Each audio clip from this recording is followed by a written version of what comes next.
హరీష్ రావు కాంగ్రెస్ లోకి వస్తానంటే కమిటీలో చర్చించి నిర్ణయం తీసుకుంటామని పీసీసీ అధ్యక్షుడు మహేష్ కుమార్ గౌడ్ అన్నారు.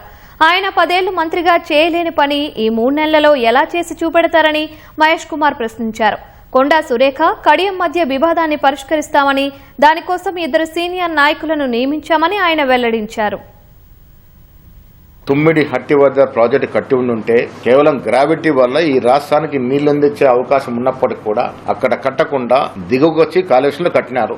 ఆనాడు ఇవాళ మాట్లాడుతున్నటువంటి హరీష్ రావు గారు గౌరవ ఇరిగేషన్ మంత్రిగా పనిచేసినారు, తర్వాత ఫైనాన్స్ మినిస్టర్ గా చేసినారు. అదే ఈటల రాజేందర్ గారు కూడా అక్కడ ఫైనాన్స్ మినిస్టర్ గా చేసినారు. ఈ తప్పిదాలన్నీ జరిగినప్పుడు వీరు ఆ ప్రభుత్వంలో భాగస్వామ్యంలో ఉన్నారు. ఇవాళ మాట్లాడుతుంటే మరి బీజేపీ ఉన్నట్టు ఈటల రాజేందర్ గారు మాట్లాడుతూ ఉంటే టీఆర్ఎస్ కి మద్దతు పలికినట్టు కనబడతా ఉంది. హరీష్ రావు గారు ఇవాళ నాకు 3 నెలలు సమయమని అడుగుతున్నారు. 10 ఏళ్ళు ఏం చేశారు హరీష్ రావు గారు? మీరు 10 ఏళ్ళు మీరు మంత్రిగా ఉన్నారు, దాంట్లో 5 ఏళ్ళు 6 ఏళ్ళు ఇరిగేషన్ మంత్రిగా ఉన్నారు. అప్పుడు ఎందుకు చేయలేకపోయినారు?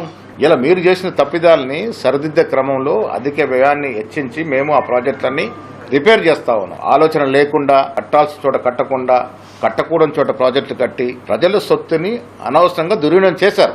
హరీష్ రావు గారు మా పార్టీలోకి వస్తానంటే పొలిటికల్ అఫైర్స్ కమిటీలో చర్చించి నిర్ణయం తీసుకుంటాం. నిజంగా వారు వస్తానని ఒక విషయాన్ని మాకు వెలుబుచ్చితే డెఫినెట్ గా మా పొలిటికల్ అఫైర్స్ కమిటీలో చర్చించి తగు నిర్ణయం తీసుకుంటాం. బీజేపీకి 12.5 సంవత్సరాలుగా ఈ దేశంలో అధికారం ఇచ్చి వారు ఏమి ఎలగబెడుతున్నారో చూస్తా ఉన్నాము. నడ్డా వచ్చినా, మొన్న వచ్చిన నవీన్ వచ్చినా వారందరికీ నా సూటి ప్రశ్న ఒకటే, మీరు సంవత్సరానికి 2 కోట్ల ఉద్యోగులు చెప్పిన 12.5 సంవత్సరాలకి 25 కోట్ల ఉద్యోగాలు ఇచ్చిన తర్వాతనే తెలంగాణకి రండి, తెలంగాణ రాజకీయాల గురించి మాట్లాడండి. బంగారుతూర్తి అయినా, సురేఖ మంత్రి గారి ఇష్యూ అయినా కాంగ్రెస్ పార్టీలో అప్పుడప్పుడు విభేదాలు వస్తాయి. ఇంత పెద్ద పార్టీ వచ్చినప్పుడు ఇరు వర్గాల యొక్క విన్నపాలు విన్న తర్వాత సామరస్యంగా దాన్ని పరిష్కరించే ప్రయత్నం కాంగ్రెస్ పార్టీ చేస్తూ ఉంది.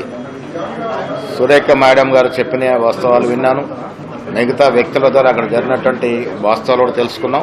ఇవన్నీ కూడా చిన్న చిన్న సమస్యలు, ఇరు పార్టీలతో మాట్లాడి దాన్ని పరిష్కరించే ప్రయత్నం చేస్తాం.